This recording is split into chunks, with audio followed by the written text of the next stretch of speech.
दुनिया की आबादी तेजी से बदल रही है। आने वाले 25 सालों में 2050 तक दुनिया में करीब 2.3 अरब बच्चे होंगे। United Nations international children emergency fund यानी UNICEF रिपोर्ट में बताया गया है कि 2050 तक भारत में 35 करोड़ बच्चे के साथ सबसे ज्यादा बाल आबादी होगी।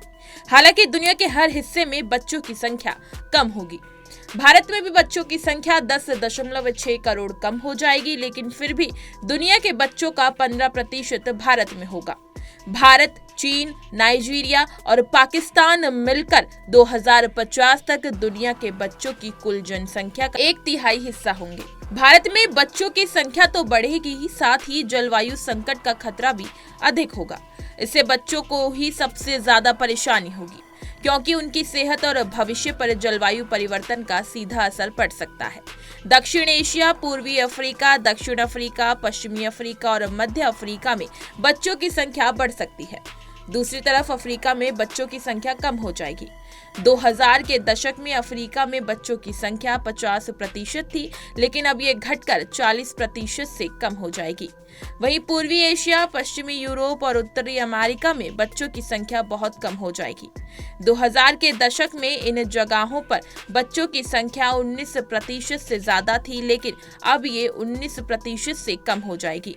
यूनिसेफ की इस रिपोर्ट के मुताबिक भारत दुनिया के 163 देशों में 26वें नंबर पर है।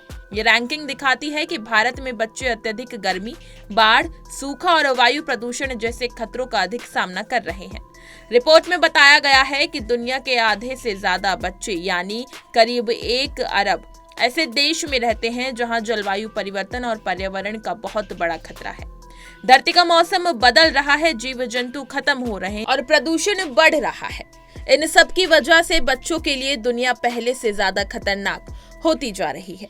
वहीं यूनिसेफ की स्टेट द वर्ल्ड्स चिल्ड्रन 2024 की रिपोर्ट में बताया गया है कि 2050 तक दुनिया में बहुत बड़े बदलाव होने वाले हैं, जैसे कि जनसंख्या में बदलाव, जलवायु परिवर्तन और नई नई तकनीक का विकास। ये बदलाव बच्चों के जीवन को बहुत प्रभावित करेंगे। यूनिसेफ की भारत प्रमुख सिंधिया मैकक्रफी के मुताबिक उन्होंने कहा है कि भारत सरकार ने लोगों के जीवन स्तर को सुधारने के लिए कई अच्छे काम किए हैं, जैसे कि मिशन लाइफ, जल जीवन मिशन, स्वच्छ भारत मिशन। यूनिसेफ भारत सरकार के साथ पिछले 75 सालों से काम कर रहा है। भारत ने बच्चों के अधिकारों के लिए बने एक अंतर्राष्ट्रीय समझौते पर भी हस्ताक्षर किए हैं। भारत सही दिशा में बढ़ रहा है, अब हमें और तेजी से आगे बढ़ना चाहिए।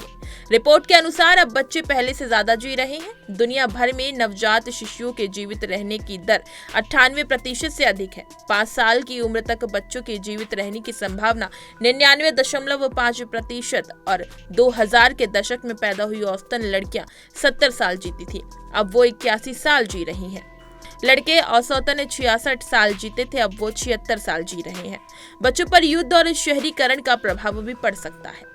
आने वाले समय में युद्ध की वजह से प्रभावित होने वाले बच्चों की संख्या कम हो सकती है।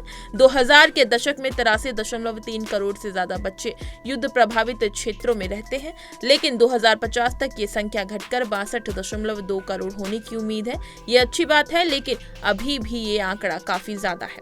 उधर दुनिया के लगभग 60% बच्चे 2050 तक शहरों में रहेंगे। 2000 के दशक में ये संख्या 44% थी। वहीं दुनिया भर में लड़कियों और लड़कों के बीच शिक्षा का अंतर कम हो रहा है। कई जगहों पर अब ज्यादा लड़कियां स्कूल जा रही हैं। दुनिया भर में लड़के लड़कियों के बीच का अंतर कम हो रहा है, लेकिन पूर्वी और दक्षिण अफ्रीका और पश्चिम और मध्य अफ्रीका के कई देशों में अभी भी लड़के लड़कियों के बीच बहुत अंतर है। बच्चों के भविष्य को सुरक्षित करने के लिए जलवायु परिवर्तन के मुद्दे पर काम करना होगा। सरकारों को बच्चों की जरूरतों को राष्ट्रीय अनुकूलन योजनाओं और जलवायु रणनीतियों में शामिल करना चाहिए। इसके साथ ही जलवायु लचीलापन को स्थानीय योजनाओं में भी शामिल किया जाना चाहिए, जैसे ही स्कूल, स्वास्थ्य सेवाएं, सामाजिक सेवाएं और पानी और स्वच्छता सेवाएं। आजकल के बच्चों के लिए डिजिटल साक्षरता बेहद जरूरी है।